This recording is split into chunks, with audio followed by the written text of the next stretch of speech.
여러분들 잘 지내고 있죠? 가을이 이제 막바지에 접어든 것 같아요. 온 도시가 정말 노랗게 부서지고 있습니다. 이 도시 전체가 다 노란 것 같아요. 자동차 바퀴 밑에도 은행잎들이 막 노랗게 짓이겨지고, 고개들 들면은 막 호수나 이 산 같은 데에도 다 노랗게 물들고 우리들이 다 노랗게 된 것 같아요. 여러분들이 이제 시험이 다가오고 있잖아요. 그래서 여러분들에게 지금 하나하나씩 시험장에서 맛볼 수 있는, 정말 시험장에서 딱 닥칠 수 있는 그 개념어들을 제가 지금 정리를 해주고 있는데요. 이번 시간에는 탈속이라는 개념을 여러분들에게 소개를 할까 합니다.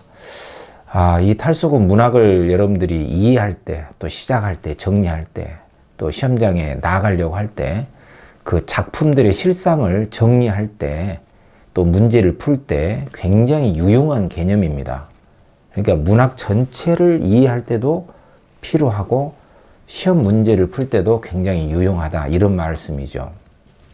그래서 이번에 EBS에 나온 작품들을 볼 때요, 농촌 생활을 그 주제로 한 작품들이 많잖아요. 농가원령가, 간민가, 만흥, 정갑팔고, 농가원령가, 이런 것들이 있잖아요.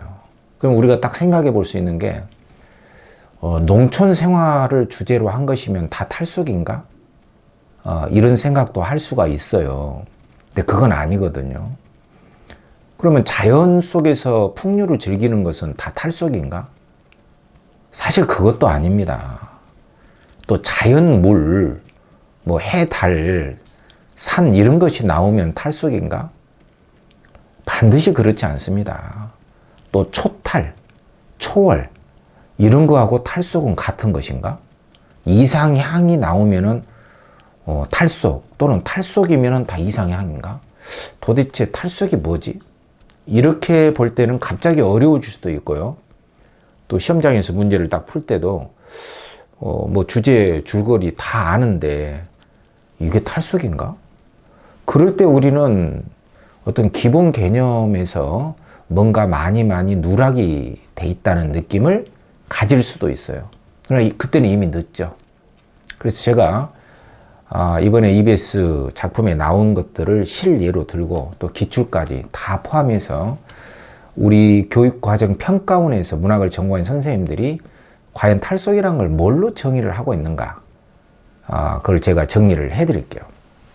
화면 보면서 같이 하지만 여러분들이 항상 제 음성을 잘 기억하고 정말 애정을 가지고 주의를 기울이면 정말 짧은 시간에 많은 정리가 이루어질 수 있을 것이다, 그런 생각을 합니다.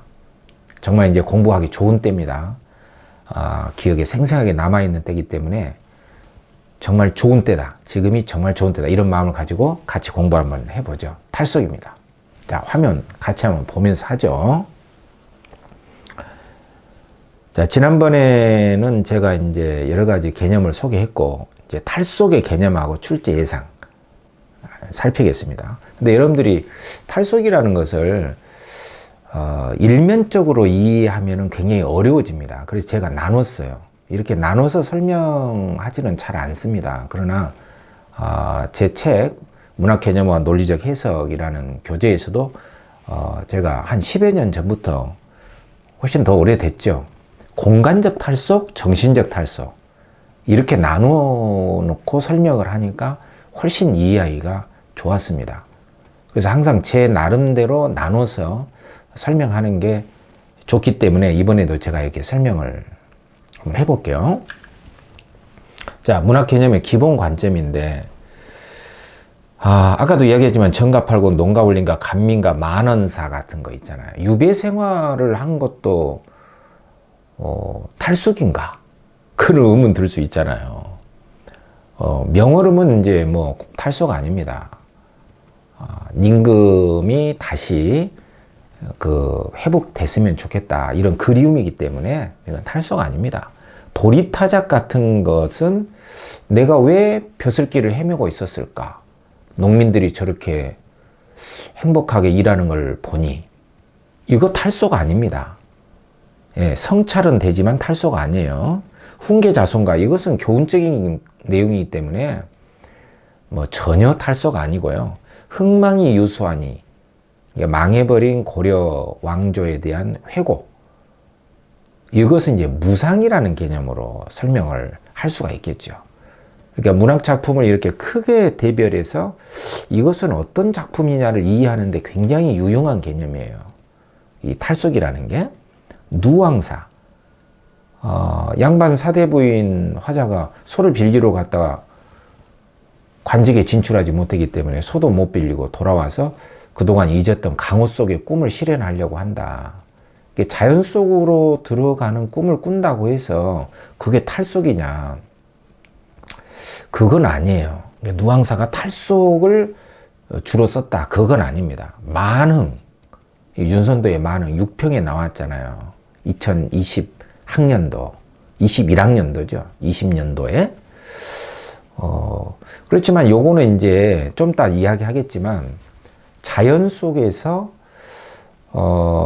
소박하게 사는 꿈, 그렇지만 임금에 대한 충성에 대한 유교적 이념이 있거든요. 그러니까 완벽한 의미에서 세속을 벗어났다, 정신적인 의미에서, 그건 아닙니다. 그러니까 공간적인 탈속으로 설명을 할 수가 있어요. 자, 그러면 이제 여러 가지 질문들이 나올 수가 있거든요.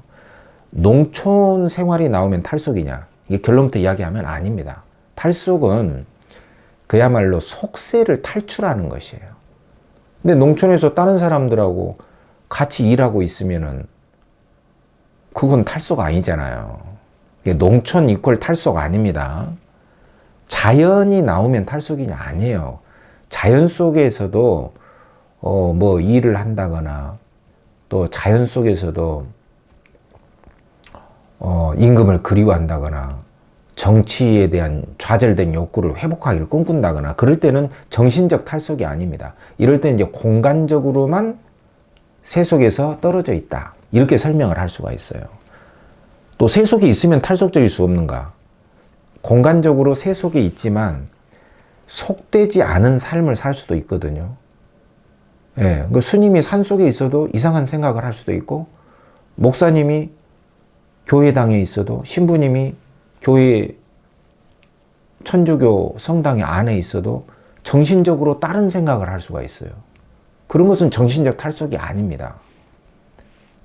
그렇지만 세속에 있으면서도 속되지 않은 삶을 살 수가 있어요.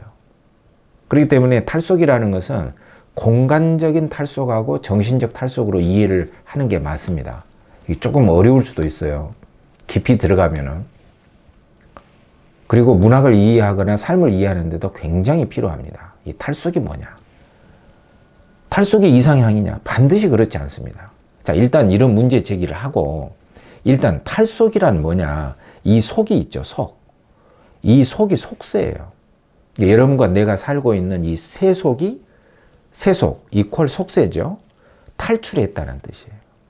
그러면 세속을 탈출했다는 뜻은 공간적으로 세속으로부터 떨어져 가지고 중요한 건 홀로 있어야 됩니다. 그러니까 거의 고립된 생활을 세속과 떨어져서 멀리 있는 산속이나 바닷가에서 홀로 세속과 떨어져 있어야 돼요. 이게 공간적 탈속이에요. 그 다음에 정신적 탈속이라는 것은 공간하고 상관하지 않고요, 자기 정신 세계가 속되지 않은 거예요. 저속하고 속된 거 있잖아요. 너무 세속적이다. 우리가 흔히 하는 말로 속물이다. 스납이라고 하죠. 속물. 그러니까 그렇게 속물되지 않는 거, 그게 정신적 탈속이에요. 이른바 고고한 삶이라고 하거든요. 그러니까 외로울 곳인데 너무 높아서, 높을 곳, 너무 높아서 외로울 정도로 여러 사람이 세속에서 추구하지 않는 거. 여러 사람들이 추구하는데 자기는 그걸 추구하지 않아요. 그러니까 무슨 꼴통 같은 게 아니고요. 그러니까 세속적으로 다 좋아하는 거 있잖아요. 뭐 부귀, 영화, 명예, 이런 거를 추구하지 않는 걸 말하는 거예요. 네. 그리고 이제 세속적이라고 하는 뜻은, 속의 뜻은 두 번째는 에고, 자아를 내세우거나 너무 자아에 집착하는 것을 세속이라고 합니다. 예, 그러니까 속되다고 하는 것은 여러 사람들이 다들 추구하는 어떤 그 부귀, 명예, 그리고 자기를 내세우는 거, 이름, 에고라고 하죠. 이 자를 너무 내세우지 않고 자에 집착하지 않는 거, 세속적인 이익을 추구하지 않는 것, 자기를 이름을 내세우지 않는 것, 이런 것이 바로 정신적 탈속이에요. 오케이. 그래서 공간적 탈속하고 정신적 탈속이 있다, 이렇게 이해를 하셔야만이 탈속이라는 개념을 정확하게 이해할 수 있거든요.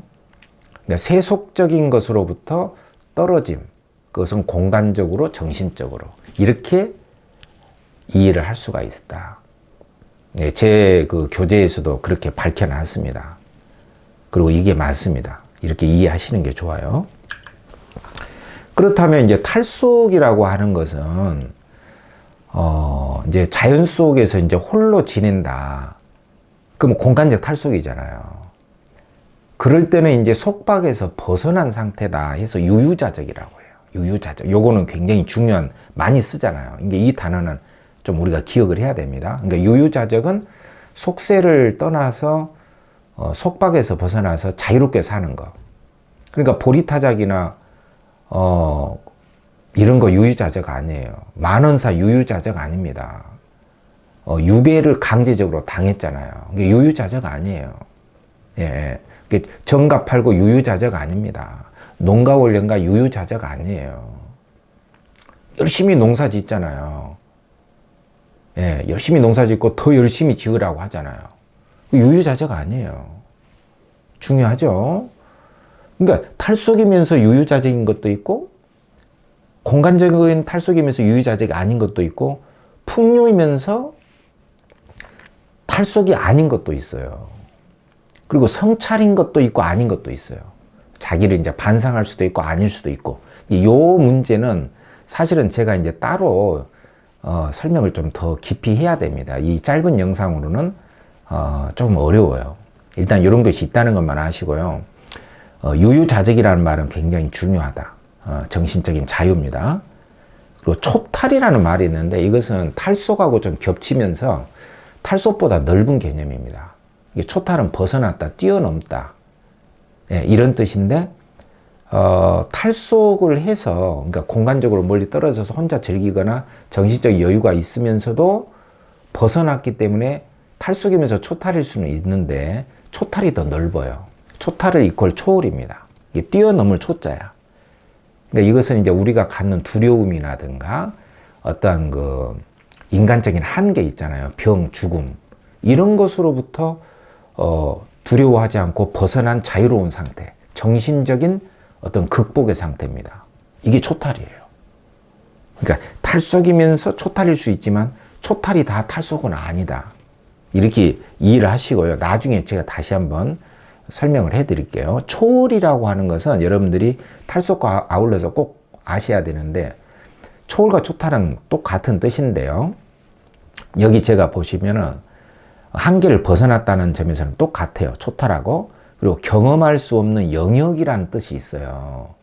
그러니까 이제 천상계, 용궁 이런 거 있잖아요. 우리가 경험할 수 없죠. 상상만 할 수 있죠. 그걸 바로 초월적 세계라고 합니다. 오케이. 자, 비현실 세계죠. 자, 이 정도만 하고 우리가 논의를 너무 넓히지 말자고요. 이번에는 탈속. 자, 그러면 제가 더 간단하게, 자, 이제 하나하나씩 정리를 한번 해보면요.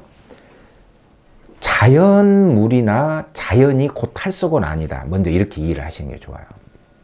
여기 보면 청사는 내 뜻이요, 녹수는 님의 정의. 이제 푸른 산은 내 뜻이고 나고, 푸른 물 있잖아요. 녹색 물은 님의 정의다. 님은 흘러가고 나는 흘러가지 않는다. 녹수가 흘러가도 청산 같은 나는 변할 소냐. 저 녹수도 청산인 나를 못 잊어서 울며 가는가. 울며 갔으면 좋겠다. 그러니까 물처럼 님은 흘러가는데 나를 못 잊어서 울며 갔으면 좋겠다. 내가 님을 생각하듯이. 그러니까 여기서 청산은 자연 속으로 들어가는 게 아니에요. 자연물이지만 그렇기 때문에 여기 보시면 5번에 이별을 청산의 탈속적 이미지로 나타냈다. 새빨간 거짓말이죠. 탈속적인 공간이 아닙니다. 무슨 말인지 아시겠죠? 이런 걸 조심해야 돼요. 굳은 뜻, 이건 청산이고 변하는 것, 물이다. 대조시켰다. 괜찮죠? 울며 간다. 물이 소리 내며 흐르는 것이다. 괜찮죠? 청산은 변하지 않는다. 그게 바로 나다. 정이 변한다. 물이 흘러가듯이. 이런 게 괜찮잖아요. 자, 정갑팔곡입니다. 농촌 체험을 자기가 직접 했잖아요. 양반 사대 보면서. 근데 여기에 보면 농부가 와서 이르되 봄이 왔네 밭에 가세. 그러니까 농부가 옆에 살아요. 농사 지으러 가세 이렇게 권유했잖아요. 그리고 앞집에서 소보 잡고 쟁기 주고 뒷집에서 따비를 보내니까 농기구를 보내준다. 이웃이 있잖아요. 두어라 내 집부터 하랴. 남이 먼저 하니 더욱 좋다. 이렇게 공동체 의식 서로 배려해주는 이렇게 이웃들하고 농촌 생활을 같이 하고 있기 때문에 이건 탈속 아닙니다. 제발. 또 가을에 곡식보니 좋구다. 내 힘으로 이룬 것이 먹어도 맛이 있다. 이 밖에 천사만종을 부러워 무엇하리요. 천사만종은 엄청나게 많은 재물을 말하거든요. 재물 같은 거 부러워하지 않는다. 그러니까 이것은 일종의 부귀 재물로부터 벗어난 상태예요. 이게 초탈입니다. 그렇지만 초탈이지만 탈소가 아니잖아요. 그죠? 이게 초탈이 더 넓다. 그러니까 이런 식으로 굉장히 날카롭고 예리하게 개념 정리가 됐을 때 진짜 자유자재로 문학을 다룰 수가 있겠죠. 적어도 입시 문학에서는. 자, 탈속과 초탈이 아울러져 있는 모습인데 그러면 진짜 탈속적이면서도 초탈적인 작품이 뭡니까? 이런 거예요. 예, 제가 여기 가져왔습니다. 여러분들 이해를 돕기 위해서. 헛된 이름 따라 다니지 않고 명예를 추구하지 않는다. 물구름 그런 것만 찾아다녔어요. 아주 외진 자연이죠. 따스한 봄 잔잔한 호수에 안개 껴있고 맑은 가을날 달이 비추고 있다. 서울길의 붉은 먼지 꾸미수도 바라지 않고 이 서울길의 붉은 먼지 같은 걸 홍진이라고 하거든요. 세속. 예. 그러니까 세속은 꿈에서도 바라지 않는다. 그러니까 세속을 가지 않는다. 이게 탈속이에요. 예. 그리고 초록도롱이 붉은 삭과과 함께 자연 속에서 비옷 입고 삭과 쓰고 산다. 노랫소리는 뱃사람, 어부입니다. 은둔자죠. 흥겨우미니 옥당이 있다고 어찌 부러워하리. 이건 벼슬이에요. 그러니까 벼슬 싫어하죠. 사람이 사는 속세 싫어하죠. 그러니까 공간적 탈속이죠. 또 벼슬 싫어하죠. 정신적 탈속이죠. 세속적인 이익을 추구하지 않죠. 그러니까 공간적 탈속과 정신적 탈속을 다 같이 가지고 있는 거죠.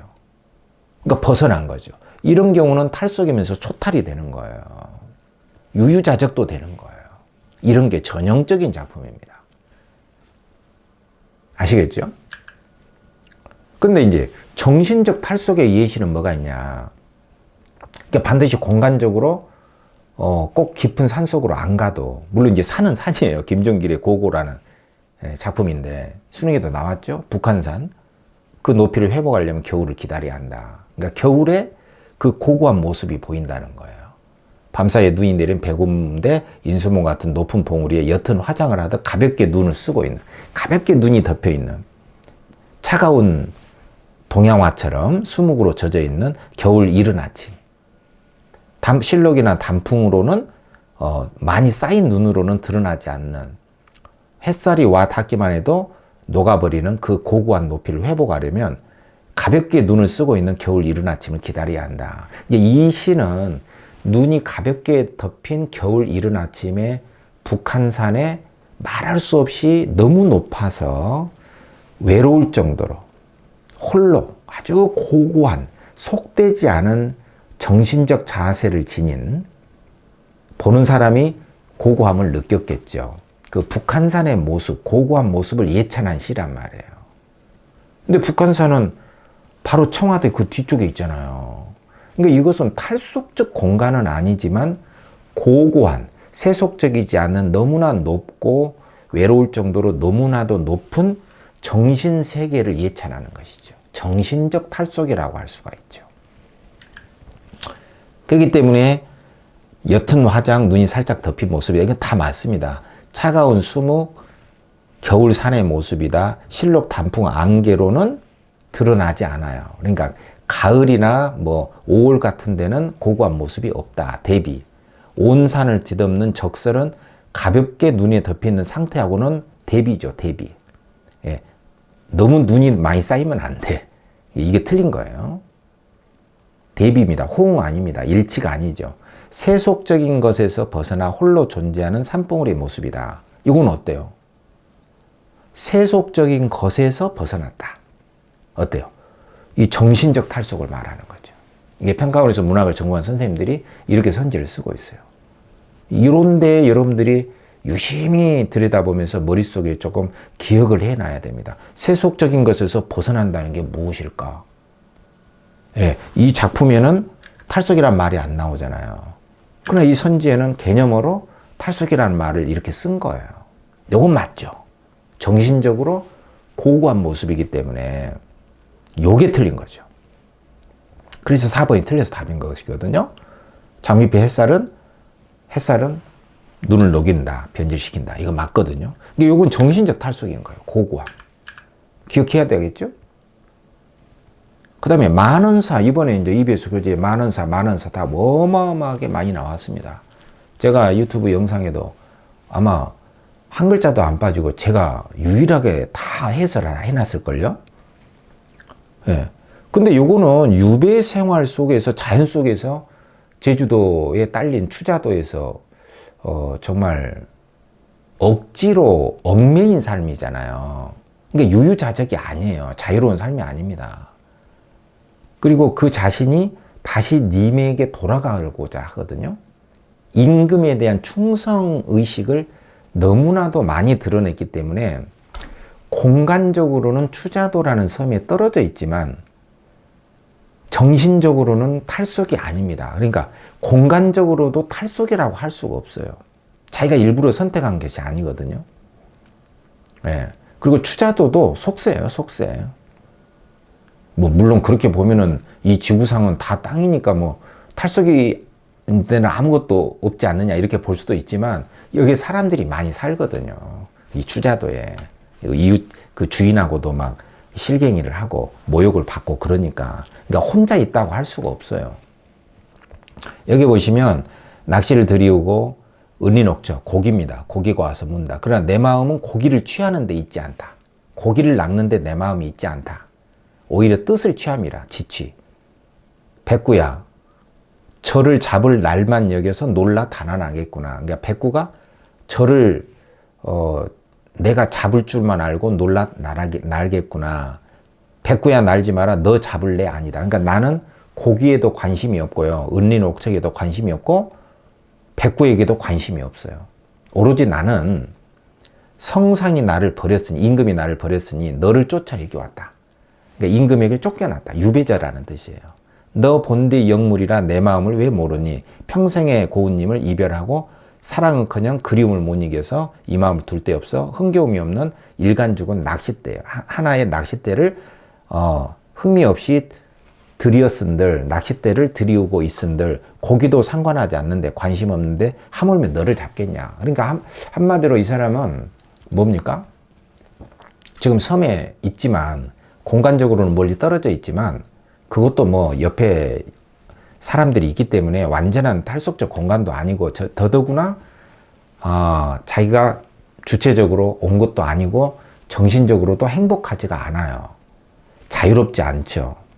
쫓겨난 유배자의 심정을 드러내면서 다시 님에게 돌아가고자 하는 마음, 그 정치 세계로 복귀하려고 하는 마음이 있기 때문에 이것은 당연히 탈속적인 작품이라고 절대 답을 하시면 안 됩니다.